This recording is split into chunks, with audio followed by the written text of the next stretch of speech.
नमस्कार, मैं हूं दीपक और आप देखना शुरू कर चुके हैं द डीप डायलॉग। तो आज के इस डीप डायलॉग में हम लोग बात करने जा रहे हैं कि जिस तरह से प्रधानमंत्री आज के युवाओं के लिए जिस तरह से योजना लेकर के आ रहे हैं और उनको फ्री शिक्षा देने की बात कर रहे हैं, उस योजना पर बात करेंगे। और किस तरह से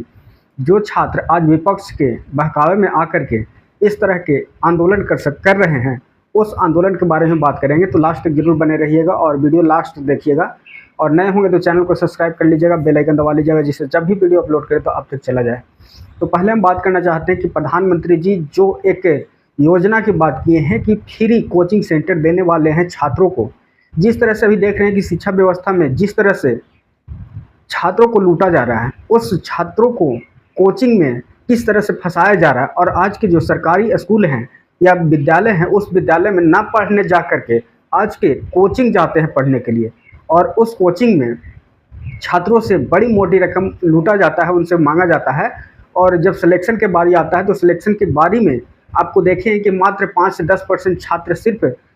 सक्सेस हो पाते हैं और बाकी छात्र फिर वही क्लास में बैठ करके वही चीज़ पढ़ते हैं और लगातार इसी तरह से पढ़ते रहते हैं। और आज के कोचिंग माफिया जिस तरह से छात्रों को लूट रहे हैं, उस छात्रों को बचाने के लिए ऐसी योजना लेकर आए हैं जिसमें फ्री कोचिंग सेंटर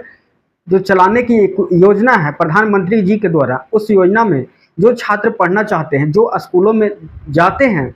लेकिन किसी वजह से वहाँ छात्रों को अच्छे से पढ़ाई नहीं हो पाती है, या तो हो सकता है अपने घर से दूर जाना पड़ रहा हो, या तो किसी और व्यवस्था की वजह से हो सकता है उनकी इतनी इकोनॉमी नहीं हो कि दूर जो स्कूल हैं उस स्कूल में नहीं जा पा रहे हैं। लेकिन आज जो फ्री शिक्षा जो बात कर रहे हैं, फ्री कोचिंग की बात कर रहे हैं, उस कोचिंग के बारे में जब छात्र अपने घर के आसपास ही अगर फ्री कोचिंग का जो सरकार के द्वारा दिया जाएगा उस कोचिंग में अगर फ्री में पढ़ते हैं, तो क्या अपने घर में रह करके वो पढ़ाई नहीं कर पाएंगे? और जो उनको खर्च देना पड़ता है, बहुत दूर रह करके एक रूम लेकर के वहाँ पर खुद खाना बनाते हैं, बहुत सारी समस्याओं को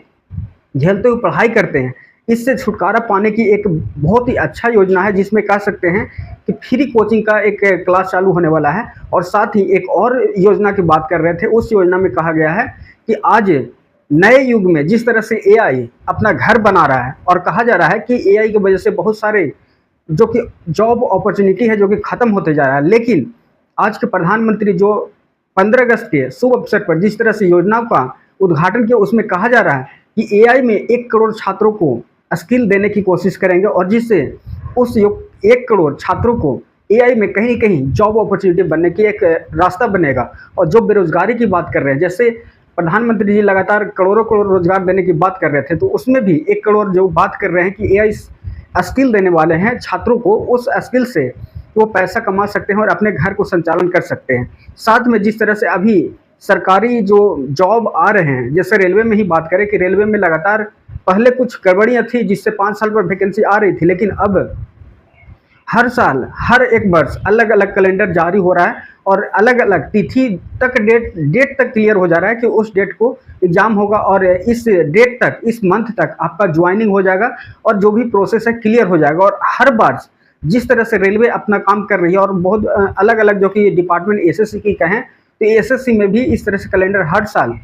आ जा रहा है, और छात्र इस पर आगे बढ़ करके अपनी तैयारी करके सरकारी जो योजना है, सरकारी जॉब है, उसमें जा करके अपनी सफलता ले रहे हैं और अपना जीवन यापन आगे बढ़ने की कोशिश कर रहे हैं। तो कहीं न कहीं जो प्रधानमंत्री जी के द्वारा एक मैसेज है, उस मैसेज में यही निकलता है कि उस मैसेज से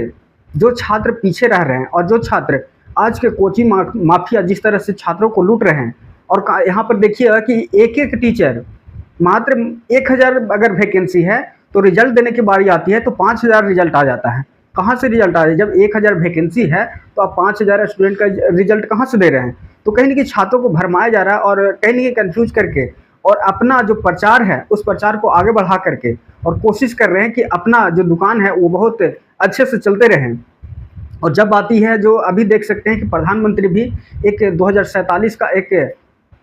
2047 का एक विज़न दिए हैं जो कि विकसित भारत का, उसमें भी देख सकते हैं कि 2047 का जो विकसित भारत का एक सपना प्रधानमंत्री का जब से आए हैं तब से है, उस सपना को पूरा करने के लिए लगातार वो लगे हुए हैं। लेकिन जिस तरह से 12 साल में इस देश का विकास हुआ है, उस विकास में कह सकते हैं कि अभी 2047 तक एक और मिशन है कि विकसित भारत बनाने की योजना है। इस योजना में अभी देखे हुए हैं कि सबसे बड़ा रोल जो है सो प्रधानमंत्री इसमें लगे हुए हैं, लेकिन विपक्ष जिस तरह से रोड़े लगा रहा है, अटकने लगा रहा है, जिसकी वजह से जो विकसित भारत बनने का एक सपना है वो कहीं न कहीं पीछे रहते दिख रहा है। और इसमें विपक्ष जिस तरह से अपना अड़चने तो लगा रहा है, लेकिन साथ में जिस तरह से युवाओं को भड़का रहा है और आंदोलन पर मजबूर कर रहा है, इससे कहीं न कहीं 2047 का जो सपना है वो कहीं न कहीं देखिएगा कि बहुत रुकावट उसमें आ रही है। तो क्या 2047 में जो विकसित का सपना है, विकसित भारत का सपना है, वो सपना पूरा हो पाएगा? और क्या ये जो प्रधानमंत्री जी द्वारा लगाया गया है,